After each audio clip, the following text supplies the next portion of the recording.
ay magkikita na sa Land of Dawn. Ayun na, sundukan kung sundukan na. Hindi literal ha, suntukan sa Land of Dawn ang ating masasaksihan. Tama ka doon eh, binuo yung lineup na magkabilang kupunan na to para magsalpukan. Isipin mo, meron kang Hilda, may Akai, may Grok. Tapos yung mga XP na nila talagang palaban din.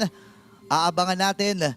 Hindi lang pala yun kasi may para sa Eve din. Tagal din nating na-miss itong dalawang to na magbalik sa meta, no? Oo. Alam mo parang yun, pabugso-bugso. Pag nawala yung Farsa and Eve sa meta, usually yun yung mga meta na undeniable yung mga assassin natin. Malalakas ang assassin. Pero ngayon kahit malakas yung assassin, dahil sa mga changes na ginawa sa mga mage items, naging mas maganda itong mga to. And of course, the existence of Zushin, yung mga iba't ibang klaseng mages natin, mga artillery, utility, kumbaga, depende na talaga creativity ng ML ngayon. Oo, sobra talaga. Alam mo, kung babalik tayo dito sa larong ito, no, medyo challenging ito para kay Yazuki.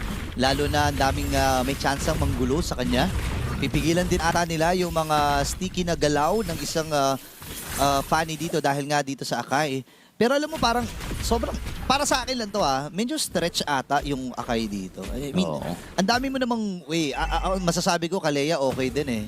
Kaya lang, ito pinili nila eh, no? Parang comfort pick na lang siguro for Black Sentence. And sa totoo lang, nakakailang din kasi talaga sa Fanny yung Akai eh. Kung hindi, sabihin natin, hindi man siya makapatay, maiipit naman siya. So, depende talaga sa Akai player yon kung mahuhuli ba niya yung Fanny na to. And regardless, kahit hindi niya mahuling Fanny, pwedeng sundan ni Orochi. Susundan lang, no? Tama ka dun eh. Level 3 si Orochi dito. May nagdesisyon na ata. Aray ko! Oh my goodness! Ngayon ako nakakita ng gano'n, pre. Yung Hilda na nasa damuhan, pre, binigyan. Pari, ngayon na lang ulit rin ako nakakita ng yung level 4 Fanny na walang sayang na cable, no? Tatlo yun, tatlong proc to the cutthroat. Tapos natanggal pa yung flicker ni Orochi. Yun lang. Ang daming nasayang doon. Pagkakataon na alter ego na hatakin na ang unang pagong. Si Steffe ay magpapakita na rin. 4 na miyembro mula sa alter ego ay nakapwesto. Actually, magiging 5 na yan kasi sasama na rin itong si RP. Di makalapit ang Black Sentence. At wala rin ata silang kakayanan na lumapit talaga with the Feathered Airstrike as well. Ginamit na ni Nino ang Bravest Fighter. Pero ganun lamang kasimple. Objective secured para dito sa Fanny. Rekta purple buff naman ang kanilang core. Diretso sila! Aray ko! Hide on bush! Hindi ka makakapagtago sa bushman. Kasi si Yazuki ay sumama na rin. Si Doom ay magpapakita na. Ngayon, tumama yung flicker. Pero aalpas lang itong si Yazuki. Grabe naman yung mga galaw na yun, pre. In enemy territory pa lumipad. Praktisado yung Fanny ni Yazuki. Respect lang pare, ang galing niya mag-Fanny. Magaling. Alam mo, napapahama ako dito sa kay Yazuki. Alam ko, Nino fan ako, pero Yazuki fan din ako. Yazuki fan na rin ako pare. Yung ginagawa niya kasi walang sayang na kable. Wala nga eh. Kumbaga pagdating niya doon, focus lang sa goal, patayin ko yung Sun Jin after ko mag-turtle. Alis, no? Alis na. Alam mo, napakatapang nga niya na tumawid doon sa first and second turret. O, yan na. Sa may bandang ibang bahagi naman. Control ay nagamit din ni Yazuki. Alam mo, dapat may extra nga na camera. Designed lang para dito kay Yazuki. Parang tuloy-tuloy yung play nila, no? And pakiramdam ko ito na yung masasabi nating importante din talaga yung comfort ng tao sa isang hero eh. Kasi hindi naman posible yung mga play na ginagawa ng alter ego kung hindi mala-global Fanny yung galawan dito ni Yazuki. Lintik ang mga galaw eh. Lintik ang man. Pero parang may ipit ata siya. Heavy spin na nagamit. Flicker from Nino. Si Hijumi ay sasama na rin with the wings by wings. Tatama ba yung Curse of Gloria, sir? Pero sabi ni Yazuki, sayang naman. Pupuntahan ko sana sa likod. Kaya lang, nandun at nakaharang itong si Shin. Ipitin ba si Steph? Ngayon ay kukunin at hahatakin din itong orange buff. Pipilitin pigilan ni Steph pero ayaw magpapilit at ayaw magpapigil dito ng alter ego. Tutuloy pa ata nila ito. Naghahanap sila ng paraan at mananakaw pa nga nila ang orange buff. Rekta dito sa upcoming turtle. Pero walang retribution si Yazuki. Nagamit niya para mangnakaw doon. Pero mukhang itutuloy pa rin nila itong pangalawang pagong ng larong ito. Wala ata silang pake na pwedeng lumaban ng Black Sentence dahil alam nilang hindi lalaban ang BSE. Minuwapak kills dito. Tingnan mo naman si Nino na pakitang gina. Aray ko! Strike mula kay Hijumi. Ngayon ay nakakuha na rin ang kill itong si Nino. RP ay magpapakita na rin Grabe, kontrolado na kagad. Tingnan mo naman yung, alam mo kapag ka tumayo ka na sa gitna ng first and second tower, sa gitna, alam mong hindi na magpapapigil itong mga to. Desidido na silang basagin yung torre sa gitna. Biruin mo, no? Buti na ng quick thinking mula dito kay Orochi na i-clear muna yung mga Clear minions. muna. Humaharap na si Jume. Dito kay Doom at papasukin with a blazing duet at ilista mo na pare. Oh! Killing spree para kay Jume. Sunod-sunod yung mga kills na nahahat ng Alter Ego Esports at hindi natin pinapalaro ang Black Sentence. Men, tinatanggal nila ang angas ng Black Sentence. Kahapon, nakita natin kung gaano ka-eksplosibo itong galaw ng Black Sentence. Ultimo, yung mga kills ay hindi nila sinasayang, pero dito hindi sila makapag-convert. Si Steffe ata ibibigyan. Hahabol pa si RP, meron naman siyang BMI. Naku, susulitin pa sana. Oh. Kaya lang si Steffe gumamit ng flicker. Si Hijumi gumamit din ng flicker pero mamamatay siya. Siya ang unang malalatagan dito ng Black Sentence. Pero ang tapang talaga. Nakita mo ba yun? Parang wala na silang paki sa torre. Wala talaga silang paki sa torre at 5 minuto pa lang ang laro na ito. And here you go, another set, another kill. Si Shin ang mahahanap nila. At Wow. tuloy-tuloy ang mga plays ng Alter Ego Esports now ahead by 3,000. At kung titignan mo yung pera ng parang magre-recta BOT ata ito na. Oo nga, naka-Legion Sword, di ba? Naka-Legion Sword, pumopostura na. Oo nga, parang, ewan ko, sabi ni Yasuki dito, hindi, wag na natin, kumbaga, wag na natin patagalin pa. Kuha na kagad tayo ng pinakamataas na damage na meron ng isang item. Physical damage, by the way, pero andun, si Steffe ay tatamaan ng Fended Earthstrike. Bababa sa 30% ng kanyang health. 8 seconds para doon sa ikatlo at huling pagong. Pero si Nizuki nag-aabang. Si Orochi ba ang bibigyan? Pero masyado na rin makunat. Nakakaipon na. Umaamba-amba pa si Yasuki dito. Hindi makapostura yung Black Sentence, men. Na-shutdown yung Yisun-Chin nila ng napakaaga. At ayaw mong makita yan. If you are playing a Yisun-Chin, gusto mo yung makakapag-farm ka talaga. Oo. At hindi nila magawa yun kasi laging may tao sa loob ng jungle. And here we go, another wild charge. Natamaan pa yung Marks, patas pinalik sa tropa. Look at that, mga kaibigan. Saktong-sakto yung tech charge. Sabay isinama doon sa, nilagay doon sa vicinity ng bilog. Binalik doon sa bilog, hindi. Oh my goodness. Yun yung mga high level play talaga na hindi mo makikita sa kung saan man.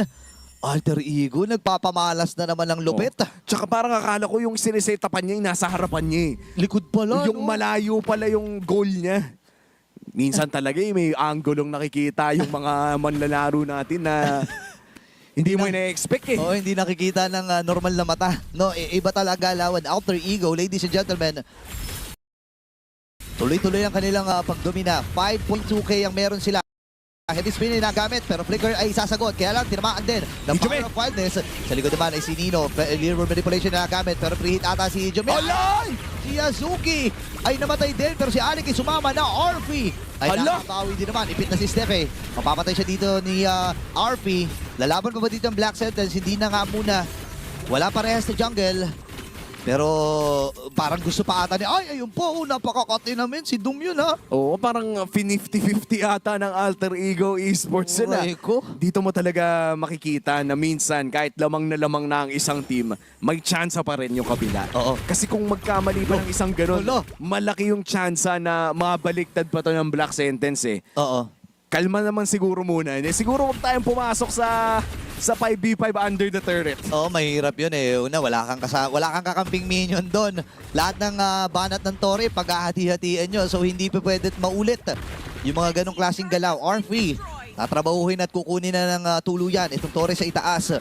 And ng Black Sentence men, hanggang ngayon hindi sila makahanap ng solusyon doon sa ginagawang pang-aabuso ng Alter Ego doon sa kanilang farming space at si Nino ay naipit. Pero sasama na rin itong si Alec. River manipulation na gamit na ni Shin. Sa likod ng bahagi si Hyde on bush. Wala kang pagtataguang bush dyan, Ben. Nandun yung Blaze in the Wild mula kay RP. Atras muna siya with the BMI. Lord ay available na at pwedeng patunguhan ito ng Black Sentence. XP for jungle, pwedeng kumuha. Sulit. Ang Black Sentence, actually ang Alter Ego Esports dito ng Lord. Pero kailangan pa rin nilang ingatan, no? Parang pangalawang beses na yun. If lamang ka ng 5,000 tapos nakaka-trade pa rin ng 1-for-1 or 2-for-2 para sa'yo, that's good para dun sa losing team. Kaya naman for Alter Ego Esports, no, parang yung tendencies nila na tumimfight ng tumimfight, medyo bumabalik na sa kanila. Kaya maganda na disiplinado yung approach nila sa upcoming Lord na ito. pinapasayaw lamang nila, hinihintay nilang magkamali ang Black Sentence. And this is the calculated side of the team fight loving Alter Ego. Team fight loving. Natawa naman ako doon. Pero tama ka eh. Gustong-gusto talaga nila yung mga ganun eh. Aksyonan, dun masusubo kung gaano kabilis pumindot. Kung gaano karaming daliri sa kamay mo ang gagamitin mo sa mismong cellphone na hinahawakan mo. Lord, ay makukuha ng malaya dito ng Alter Ego. Pero si Alec lang ang nagsisilbing barikada dito ng Alter Ego. Hindi makalapit ang Black Sentence. Oo. At ang hirap din kasi pag lumapit yung Black Sentence, bumabalik tayo dun sa pinag-usapan natin kanina, Burrito, na may mga Grak angle talaga na medyo hindi mo gustong lapitan. Oo. Kasi alam mo yung paparating eh. May tech charge. Oh, diba? may tech charge, tas yung flicker heavy swing Heavy to the swing, wall, oo. yung zero reaction time kapag natamaan ka. May gumawa nun kanina eh. And for Alter Ego Esports, pwedeng-pwede nilang i-pull yung trigger na yon. Kailangan lamang, of course, ay mag-ingat pa rin sila sa heavy spin ni Steffe kasi 2 beses na sila nabiktima nun at ayaw mong mabiktima ulit. Ayan, tingnan natin ako may mabibiktima pa ba. Dito ang Alter Ego Esports. Feded Ursa ay nagamit. Black Sentence ay patras na rin. Lord ay hawak-hawak na rin nila. Tutuloy nga ba dito ang Alter Ego? Let's see. Kasi si Hejumi ay gamit na yung meron na siyang lighting charge dito. Heavy spin na nagamit. Atras muna si RB pero pinuntahan siya ni Orochi. Kaya lang may ibitan na si Orochi dito. Nandun na yung Fanny sa likuran. Pupunuan na rin si Doom. At siya'y mamamatay. May Lord pang kasama dito ang Alter Ego. Pababagsakin na rin yung Torres sa may top lane. Isusunod pa ata nila yung gitna. Federation mula dito kay Hijimi. Shin! Naman si Shin. Flicker ay na-force na rin. Wala na sila minion sa middle. Aantay muna sila ng next wave. Pero kakapit ang Black Sentence. 10 segundo pa para kay Orochi at mo makakadepensa naman ng Black Sentence.